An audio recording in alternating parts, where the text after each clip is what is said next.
Olá, pessoal. Estamos iniciando mais um Bora Falar de Branding. Conversando hoje com Tatiana Maia Lins e Elisa Prado. Ambas acabaram de lançar um livro maravilhoso que eu recomendo para vocês, chamado Reputação e Valor Compartilhado. A conversa com o CEO das empresas líderes nos critérios ESG. Não perca. Sucesso de público e crítica.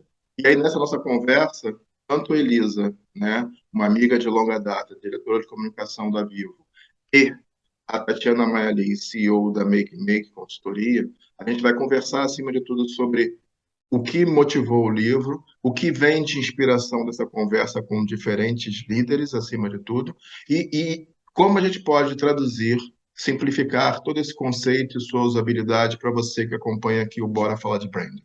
Tá?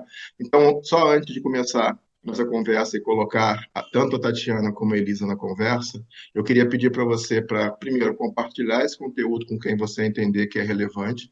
De novo, o Bora não tem nenhum objetivo comercial, ele tem um objetivo acadêmico. O objetivo é de conseguir levar conceito de marca e de reputação para estudantes, alunos de MBA e executivos de um modo geral. Então, primeiro, compartilha. Segundo, dá o seu ok aqui embaixo, isso é importante para a gente. Isso valoriza, incentiva o algoritmo, né, o tal do nosso dono hoje, que é o algoritmo, incentiva o algoritmo para fazer com que essa mensagem e essa gravação chegue para mais pessoas, tá bom? Então, em um minuto, com vocês, Elisa Prado e Tatiana Maia Lins, que acabaram de escrever esse livro que eu super recomendo, Reputação e Valor Compartilhado, Conversas com o CEO das empresas líderes em SG. É um minuto, a gente volta já. Até já. Olá, pessoal. Voltando agora ao vivo e a cores com as duas autoras do livro Reputação e Valor Compartilhado, as queridas Tatiana Maia Lins e Elisa Prado. Elisa, Tatiana, sejam bem-vindos ao Bora. É um prazer a gente conseguir falar sobre publicações em geral, dentro de um país em que a gente sabe que isso é tão necessário, principalmente dentro de uma publicação que tem como objetivo, acima de tudo, trazer conhecimento, traduzir estratégias em coisas que sejam palpáveis para quem nos assiste. Então, primeiro de tudo, muito obrigado por vocês estarem aqui no Bora. É um Obrigada a prazer. você, Dario. Muito prazer. A gente que agradece o convite. Ok. Então vamos começar? Eu acho que é importante a gente, como fala em bom português, a gente começar do começo. Eu queria que a gente conseguisse colocar aqui, né? Qual foi a motivação? O que que disparou em vocês? E quando isso aconteceu, porque acho eu, pelas minhas contas, que deve ter acontecido durante o processo de pandemia, né? Assim, quando foi o start? Falou assim, puxa, a gente tem isso de relevante para contar para as pessoas, de levar esse conhecimento. Como é que isso começou? Se eu puder iniciar aqui, Tatiana, primeiro, muito obrigada pelo convite, Dario. É um prazer para a gente conversar sobre o livro, sobre os nossos objetivos aqui com esse tema. E, para mim, eu acho que cada uma teve uma motivação, mas para mim, há alguns anos, desde o meu primeiro livro, eu queria muito ter e fazer entrevistas com CEOs. Eu acredito muito em ouvir essa opinião deles, porque eles têm a liderança nas mãos. Eu acredito que o valor compartilhado, que a reputação, está sempre muito nas mãos de um grande líder, né? E então eu tinha vontade de fazer essa conversa para saber a importância da comunicação corporativa para esses CEOs, e aí entramos e definimos também inserir essa questão do valor compartilhado dentro desse tema. Para mim foi isso, nasceu já de algum tempo, e a ideia, conversando com a Tatiana, falei, Tatiana, tenho muita vontade de fazer isso. Ela falou, eu também tenho vontade de fazer um livro sobre reputação e valor compartilhado. Então, isso não nasceu depois da pandemia, isso foi, aliás, foi logo após a pandemia, né, Tatiana, que nós começamos a conversar e começamos, então, a definir quais eram os CEOs que nós íamos entrevistar, por que entrevistar esses CEOs, né, que a gente pode conversar um pouquinho mais sobre isso. Acho que a Tá. Tatiana tem Antes, ideias. obrigado, Elisa. Antes de passar a palavra para a Tatiana, para você que está nos acompanhando, a gente tem uma outra conversa gravada com a Elisa Prado, né? Ela no papel de diretor de comunicação institucional da Vivo. Então, a gente tem, se você procurar no Bora, você vai encontrar essa outra conversa. Ela data de algum momento em 2020, acredito que lá maio, junho de 2020. E o que a Elisa falou aqui, o nosso Minuto de Merchandising, ela tem um outro livro publicado pela editora Berges, né, sobre reputação. Qual é o mesmo nome, Elisa? Reputação e crise. Eu tenho aqui, esqueci de trazer para a gente mostrar aqui na capa, mas eu tenho o livro desde então. Tatiana, você é com a palavra. A minha motivação já vinha também desde um pouco antes da pandemia, porque pela revista da Reputação a gente entrevista diretores e VPs, mas sempre quando a gente pede para falar com o CEO é um capítulo a mais, né? Tem um filtro a mais. Então a gente tem acho que 2 CEOs na revista da Reputação, tinha, né, até o momento, e eu tinha essa vontade de falar com CEOs. E eu sei que o veículo livre é mais apropriado, né? Os CEOs eles se sentem mais à vontade para falar no livro, porque é um legado, enfim, tem uma questão hierárquica aí de importância também, mas esse desejo aumentou no último evento que eu fui antes da pandemia, antes do isolamento da pandemia, eu conheci o CEO da Siemens, o André Clark, e quando eu fui apresentada para ele, a pessoa que me apresentou, ele falou, ela é editora da revista da Reputação.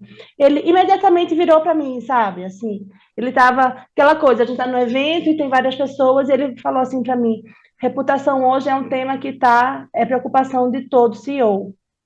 Então, aquilo para mim foi um start, sabe? Foi uma virada de chave de que, olha, temos um CEO aqui hoje me dizendo que reputação, antes até do isolamento, né, antes até da questão da pandemia, tem um CEO aqui dizendo que reputação hoje é uma preocupação, é uma prioridade de todo CEO. Então, quando começou a pandemia e a demanda por um valor compartilhado aumentou, eu disse, cara, é hora de ouvir essa galera, né? Vamos pegar essa transformação, porque eu acho que aquele trabalho que a gente fez de conscientização, né, que a gente já faz há bastante tempo, Dario, Elisa, enfim, nós todos, está surtindo efeito, né? As pessoas estão conscientes agora da importância da reputação como um valor intangível importantíssimo para as empresas. Isso para quem, obrigado, Tati, para quem está nos acompanhando, né, do que a Tatiana falou, é, houve uma época no Brasil em que reputação você ainda tinha um marco muito alto.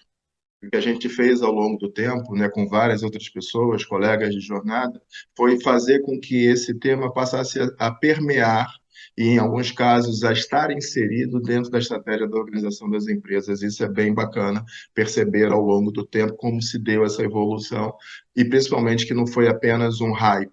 Não veio, se falou e se escondeu como vários, e se esqueceu, desculpa, como vários outros temas. Acima de tudo, o tema veio para ficar como um valor perene das organizações. No livro de vocês, logo no prefácio, vocês fazem uma abertura e vocês fazem uma conceituação sobre reputação. Para mim, especificamente, né, eu costumo tentar, às vezes, simplificar em uma palavra que é competitividade. E vocês usam lá credibilidade, estou vendo aqui a minha cola, né? Credibilidade, confiança e admiração, entre outros. Para quem está nos assistindo, qual é a melhor definição que vocês podem trazer para a gente do que é reputação? Dario, para mim, o mais importante do conceito da reputação é a percepção que os nossos stakeholders têm com relação à nossa marca, né? A nossa empresa, a nossa instituição.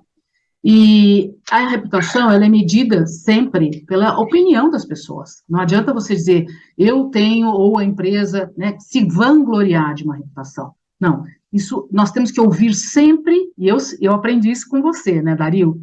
Nós iniciamos esse processo, esse projeto de reputação lá atrás, acho que já faz pelo menos uns 10, 12 anos, e eu acredito muito nisso. Olhar para fora, entender como a empresa se comporta perante os seus públicos, né? Ser muito coerente com o que faz e fala, e a gente ouvir essa percepção dos públicos com relação realmente à credibilidade, à confiabilidade dessas pessoas com relação à empresa. Então, nada mais é do que isso, é o que você construiu ao longo dos anos. Eu costumo dizer que a imagem, as pessoas perguntam muito a diferença entre imagem e reputação. E eu costumo dizer, a imagem é sempre um fotograma, né, da vida de uma pessoa. É uma fotografia.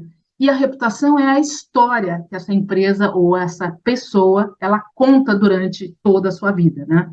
Então, a gente constrói a reputação, ela pode ser perdida a qualquer segundo, mas também pode ser reconstruída.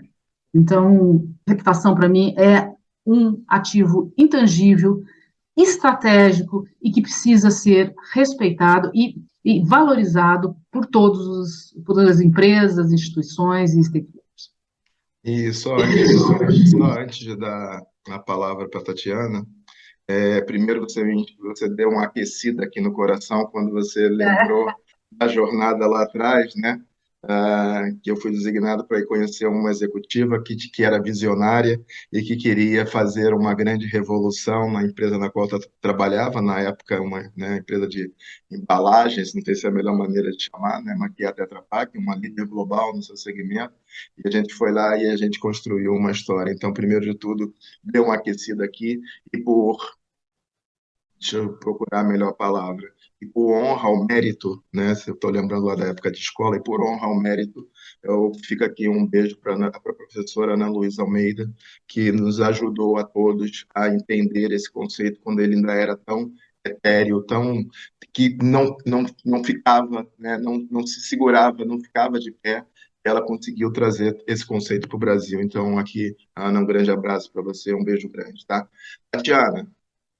Eu sou dessa mesma escola, né? Eu também aprendi com a Ana, enfim, com todos aqueles eventos. Foi onde eu conheci a Elisa, foi num evento que a Ana estava organizando e que o Dario também estava, enfim.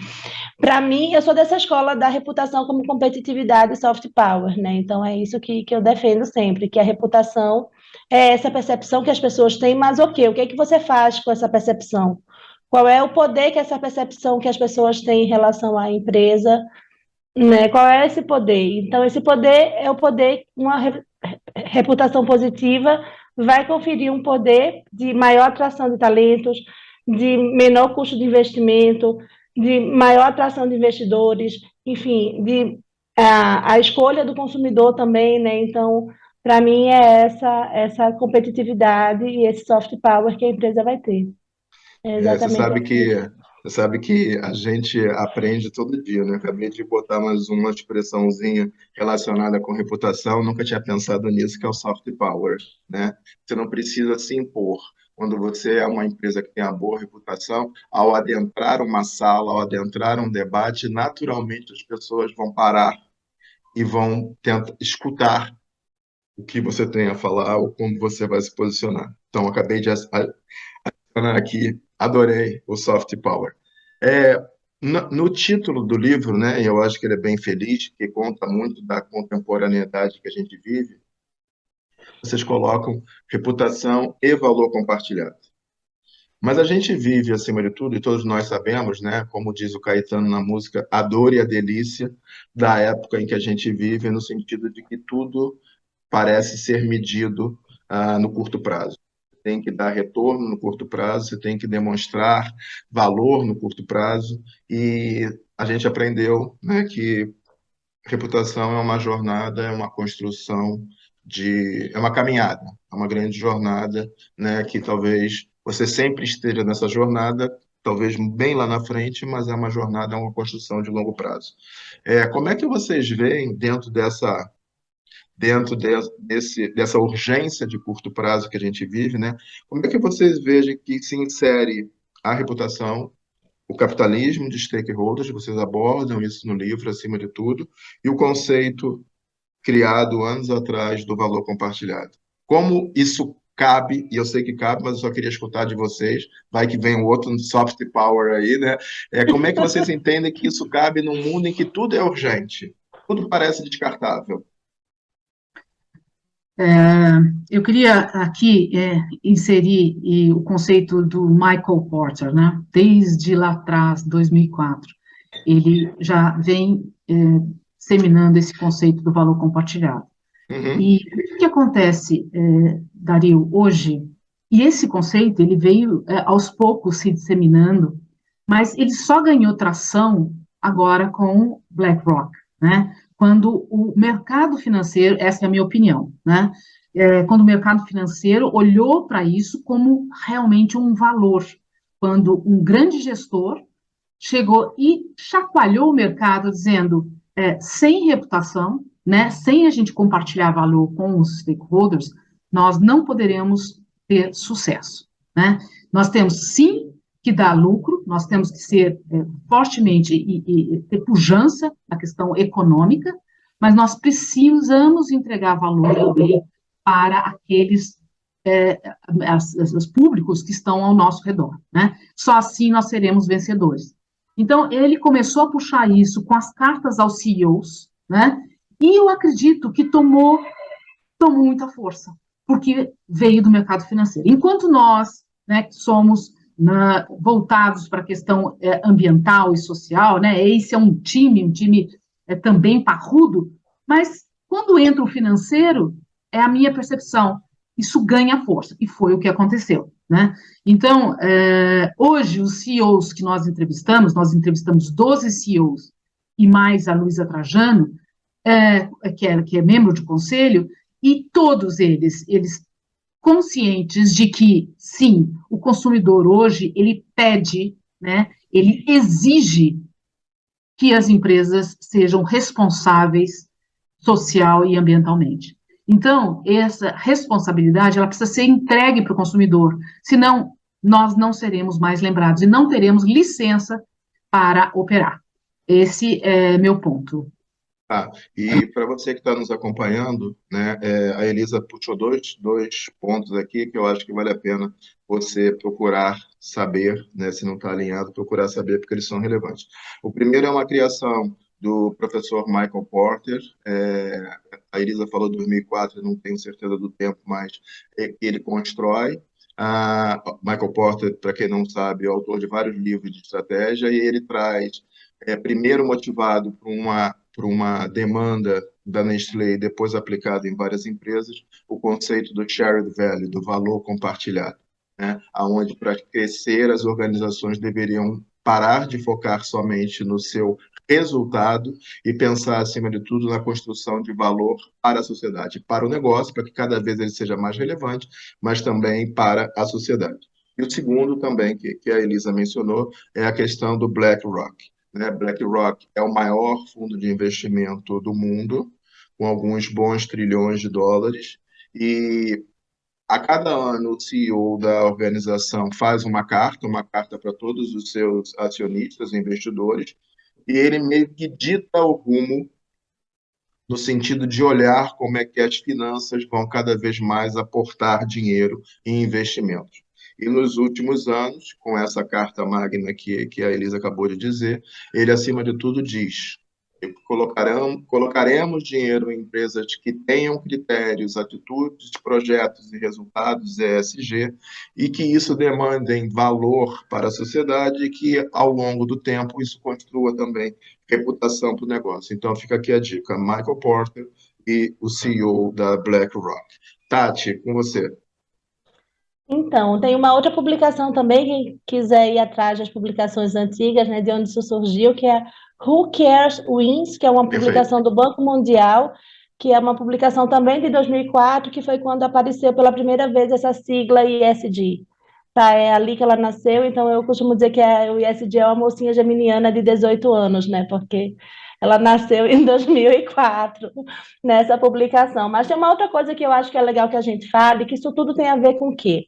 Reputação se faz com o gerenciamento de expectativas. E hoje a gente vive um momento em que as expectativas sociais são de valor compartilhado. Então, isso é muito importante que a gente fale. Isso começou em 2004, isso veio amadurecendo. As cartas do Larry Fink, com certeza, amadureceram e trouxeram mais visibilidade para esse tema, mas também o Fórum Econômico Mundial está falando sobre isso, e a gente está vivendo um momento de transição, realmente. Então, assim, se a gente olhar as empresas centenárias e as empresas, enfim, que conseguem construir uma história duradoura, todas essas empresas são empresas que sabem falar a linguagem do tempo em que elas estão, independente de quando elas estão, né? De que tempo é esse. E o tempo que a gente vive hoje é um tempo que demanda essa geração de valor compartilhado. Então, as empresas que quiserem ter sucesso, né? E aí eu nem estou falando num longo prazo tão grande, mas um médio prazo, elas precisam ter essa geração de valor, porque ela está impactando diretamente a atração de talentos. Se você não consegue atrair pessoas boas para o seu time, você não inova. Se você não inova, você morre, sabe? É uma coisa para o seu negócio, não é só, quero ser bonzinho, mas é... Uhum. E aí a gente tem os CEOs todos dizendo, olha, é preciso fazer isso. A gente precisa mudar a cultura, e todos eles estão assim, a gente viu vários CEOs, não foi, Elisa, falando em meu maior desafio hoje é a mudança de cultura, para que a empresa seja mais colaborativa, para que a empresa tenha essa visão compartilhada, para que a empresa saiba dialogar. A gente viu CEOs ali saindo, olha, a gente antes chegava num lugar e queria impor, e agora a gente aprendeu que a gente tem que dialogar, que a gente tem que construir junto. Então, eu acho que isso é a grande beleza, sabe? A gente está no momento de transição e a gente precisa dar luz para quem ainda não entendeu o caminho a seguir. Quando você fala, né, eu trabalhei em algumas grandes empresas, né, e as empresas entendiam ao seu tempo, né, que elas eram o sistema solar. Eu sou o Sol e tudo acontece ao meu redor. E agora, com a sua fala, né, de falar a linguagem do tempo em que estão, que o alemão criou aquela expressão do Zeitgeist, é exatamente ao contrário, né? Eu sou apenas mais um dentro da sala e eu tenho que saber conversar, escutar, dialogar com todas as partes. Essa, sim, é uma linguagem do nosso tempo. Pessoal, por uma questão de tempo, vamos fazer um ping-pong. E aí eu queria que uma respondesse a primeira pergunta e a outra respondesse a segunda, tá? Vou começar pela Tati. Tati, o que constrói reputação? E fazer o certo, né, Dario? Ter verdade. Né? Fanfarronice não gera reputação, guerra de narrativa não gera reputação, porque as pessoas sabem o que é verdade. Uma guerra de narrativa ela é facilmente posta em xeque, então é perda de tempo. E olha que no nosso mundo, né, no tempo atual, tem tanta gente vendendo fórmulas mágicas, achando que guerras de narrativas resolvem, né? Vamos em frente. Elisa, o que que destrói a reputação? O que que destrói a reputação, Elisa? Para mim, o que destrói a reputação é a falta de diálogo, a falta de transparência, né? Falar o que você não faz. Então, isso, para mim, é o que destrói a reputação. E é perfeito, né? Direto ao ponto, né? É a dicotomia entre a maneira como eu digo que faço e a maneira que É, efetivamente eu faço. E isso vale para o eu enquanto organização ou o eu enquanto indivíduo, né? Mesma coisa quando a gente educa um é, filho, né? Não e- adianta eu e- dizer para não jogar lixo no chão e eu jogar lixo no chão. é. Simples como isso, né? A questão Simples. do exemplo, é a questão do exemplo, né? É, É o exemplo. Então, e para mim é a parte mais importante a questão dessa consistência, essa transparência e o diálogo hoje, porque as redes sociais trouxeram isso. Se você não souber dialogar, se a empresa não souber dialogar e aprender, ouvir muito, aprender com o que se ouve, entregar para a sociedade o que é necessário, né? Então isso é fundamental para construir e pode destruir a reputação se a gente não fizer isso. é.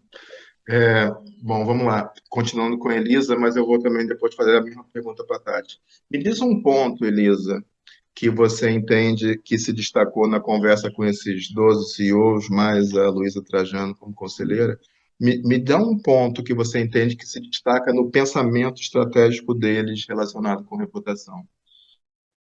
Dario, nós ouvimos muito, a Tatiana há de convir comigo, a palavra e o termo humildade, né? Humildade para ouvir, humildade para dialogar. Esse é um grande desafio que todos eles colocam, mas que é essencial para essa construção de cultura internamente, né? E trazer também a cultura de dentro para fora.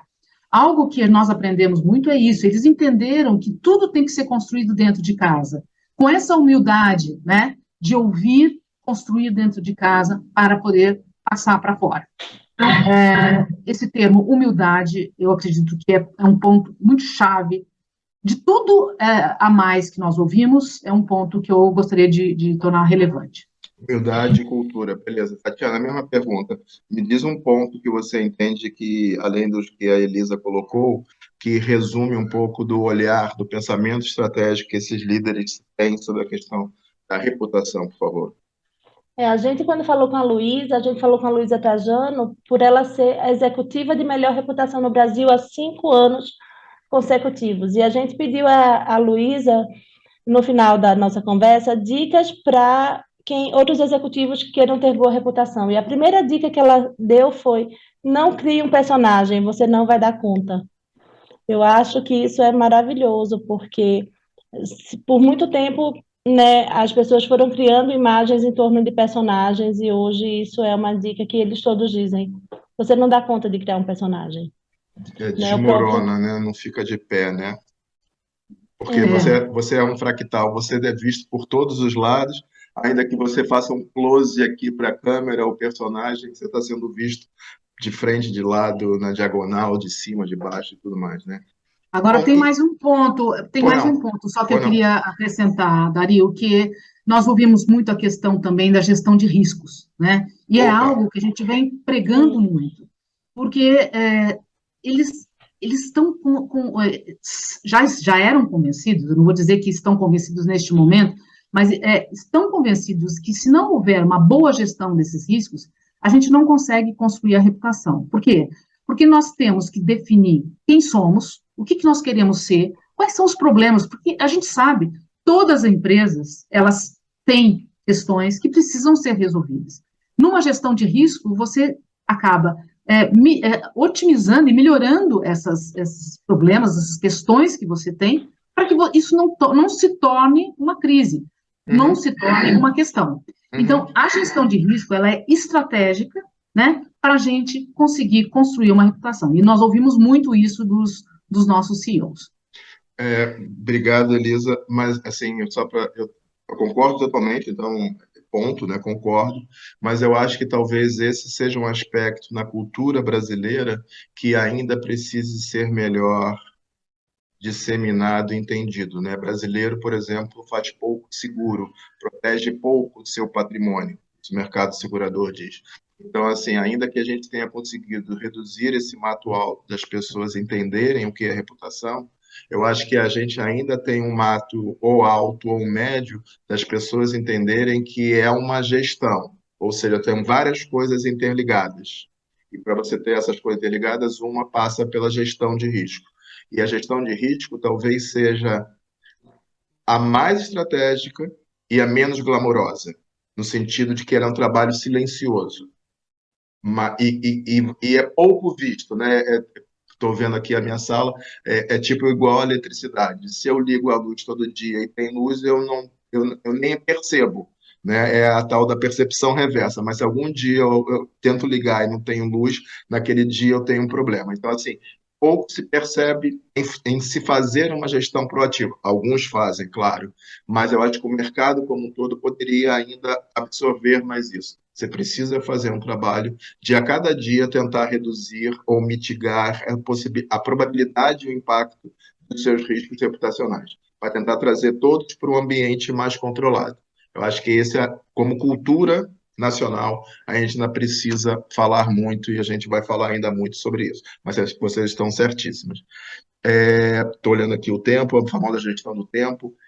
Queria voltar na questão das mídias sociais. Né? A gente falou ainda há pouco do curto prazo, vocês falaram de mídias sociais.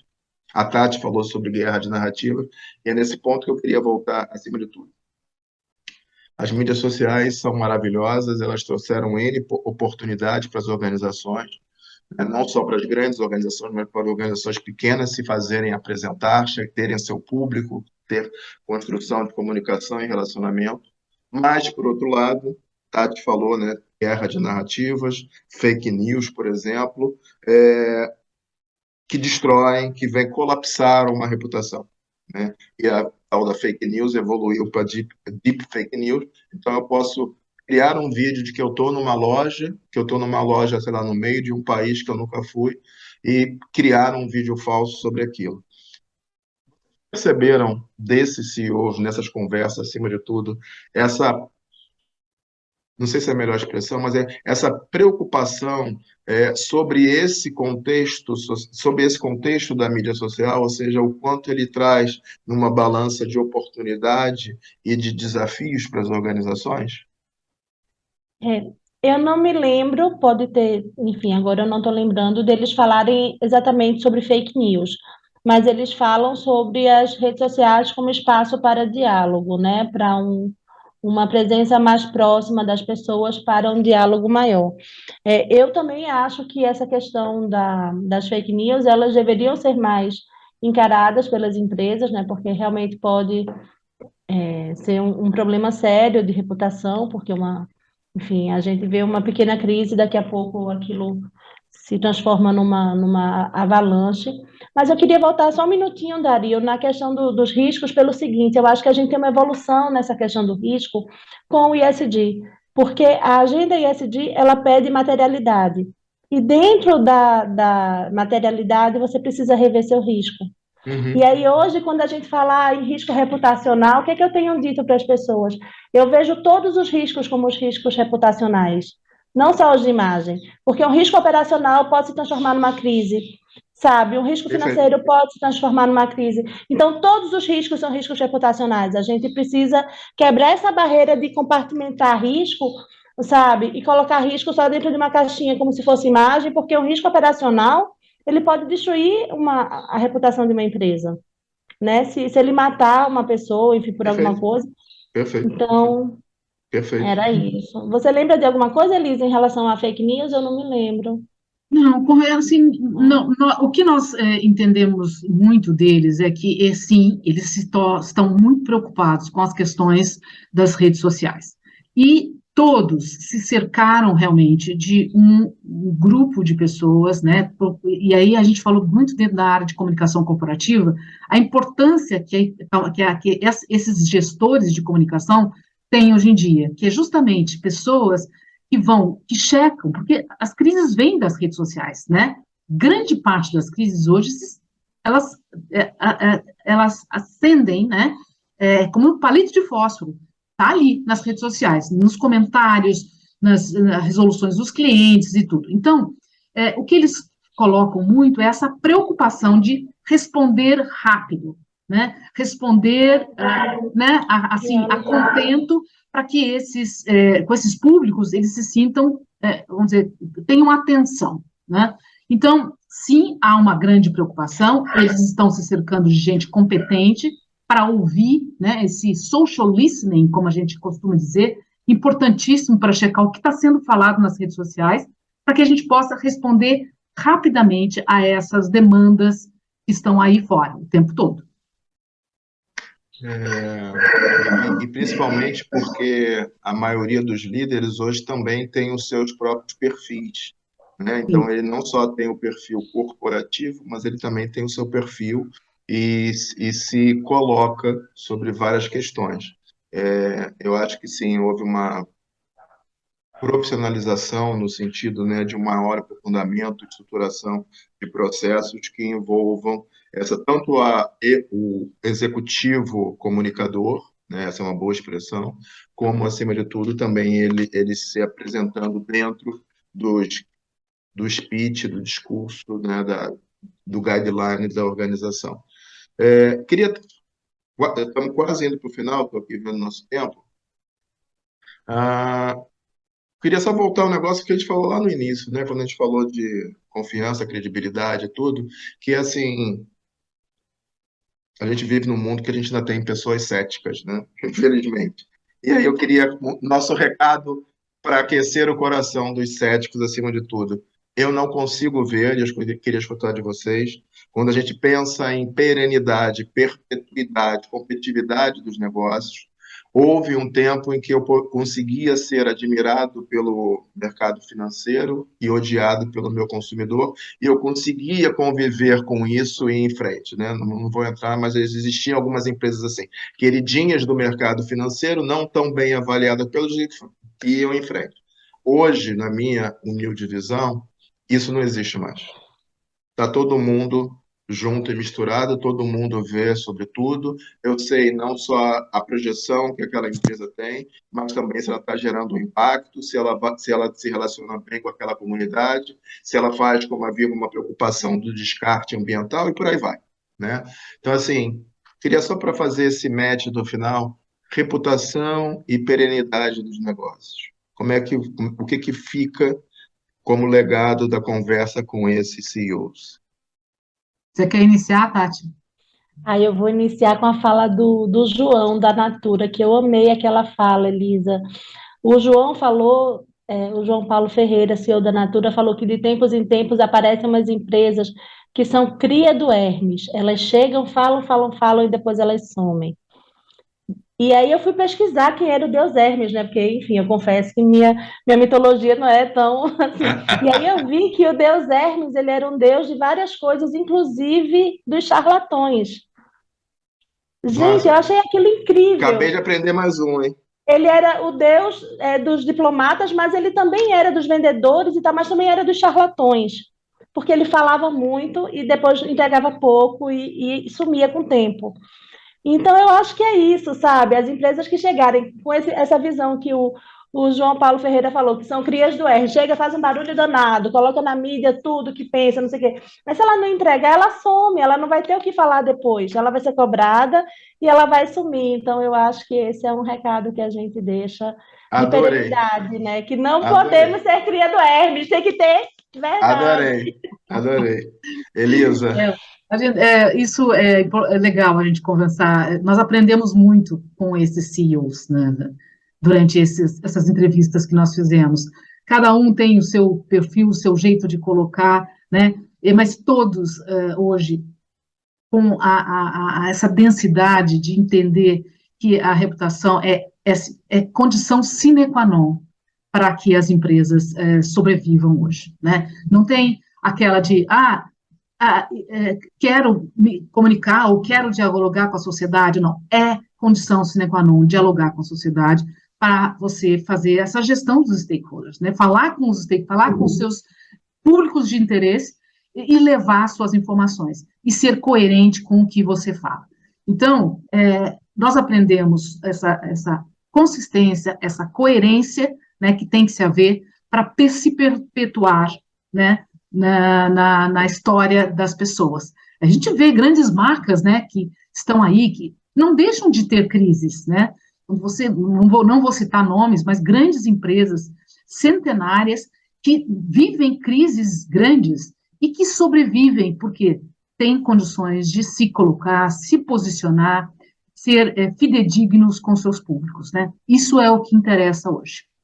talvez talvez essa seja a única certeza, né, Elisa, que crises acontecem para todo mundo, né?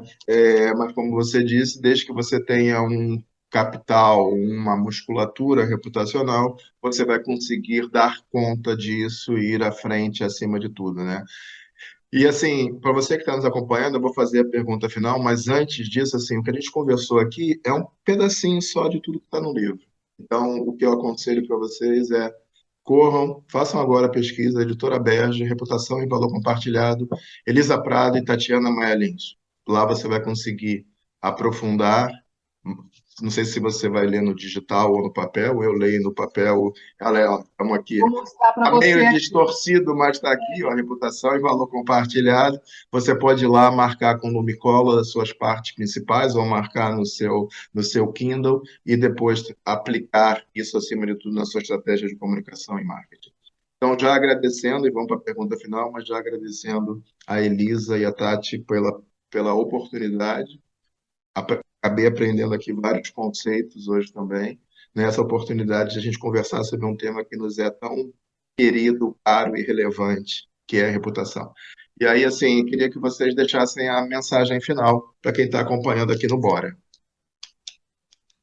Olha, a minha mensagem final é o seguinte: nós todos, como gestores de comunicação, e tenho consciência de que grande parte das pessoas que estão aqui nos ouvindo são pessoas que trabalham nessa área de marketing, comunicação e tudo, precisam estar conscientes de que, para construir a reputação, nós precisamos fazer um trabalho árduo de gestão. E não se constrói de uma hora para outra. Então, é algo que nós precisamos até promover junto aos nossos colegas e stakeholders, e até os nossos líderes, de que é algo que precisa ser feito com calma, paciência, com planejamento estratégico, né? E principalmente fazendo uma gestão de riscos, né? Nós não entramos muito nesse ponto da gestão de riscos aqui no nosso livro, mas ele é essencial para você construir e fazer uma boa gestão de reputação, né? Então, a palavra-chave hoje é prevenção. Prevenção das questões para que a gente construa de uma forma consistente essa reputação. Então, chamo a atenção, deixo como, vamos dizer, ideia importante aqui, é isso. Muita atenção na construção e na gestão de riscos de uma empresa, para que você consiga fazer uma gestão dessa reputação de longo prazo, para que a gente consiga ter perenidade na nossa história. Então, essa é a minha prosa final aqui com vocês. E aí, acabei de incorporar aqui o meu lado professor. A Elisa falou de 4 P's: paciência, planejamento, prevenção e perenidade. Paciência, planejamento, prevenção e perenidade. Curti, Elisa. Tati, você? Bem, eu acho que como mensagem final eu queria lembrar as pessoas que todas as crises recentes que aconteceram são crises em um dos pilares ESG. Todas as crises de reputação que as empresas passaram são crises em um dos pilares ESG. Então, essa questão da agenda ESG, ela não é uma modinha, ela veio para ficar, ela vai determinar o futuro das organizações. E quanto antes as empresas aderirem ao capitalismo de stakeholders, melhor, porque aumentam suas chances de sucesso. Então, eu queria deixar um convite, na verdade, na minha fala final, é um convite para quem quiser conversar mais sobre isso, que procure a gente, que procure o livro, porque o livro foi feito para inspirar outras lideranças a aderirem também a essa filosofia de geração de valor compartilhado, porque a gente vive num mundo sistêmico, né? E não adianta ser bom só para um, tem que ser bom para todo mundo. E se caso você tenha, você que está nos acompanhando, caso você tenha, nesse último minuto, tenha sido abduzido e não tenha escutado o que a Tatiana falou, vou repetir aqui. As principais crises vividas por empresas no mundo como um todo têm relação direta com os pilares ESG. Ou porque aquele procedimento não foi bem implementado, ou porque não houve cultura, ou porque as pessoas não foram treinadas, ou pela conjunção astral desses e de outros fatores, as crises, a maioria das crises, tem relação Todas. diretas, todas, como ela disse ali, tem relação direta com os pilares ESG. Ok? Fica aqui essa dica e a dica que eu dei do livro. Pessoal, com isso a gente encerra mais um Bora Falar de Brand, nesse caso um Bora especial, conversando com a Tati e com a Elisa Prado. Ambas acabaram de lançar um livro que eu hiper, super, mega recomendo, Reputação e Valor Compartilhado, Conversas com CEOs, líderes das empresas ESG, publicado pela editora Aberge. Um grande abraço para você. Mais uma vez, como eu digo sempre, clica aqui embaixo se você gostou da conversa, mas acima de tudo, recomende, por favor, para todos os alunos de MBA ou profissionais de comunicação e marketing que você entenda que essa mensagem faz muito sentido. O Bora Falar de Branding não tem nenhum objetivo comercial, ele tem um objetivo acadêmico de fazer com que questões, pensamentos, pilares, aprendizados sobre comunicação, reputação, marca, gestão de marcas, acima de tudo, cheguem para quem faz sentido, tá bom? Então, mais uma vez, um grande obrigado para vocês e até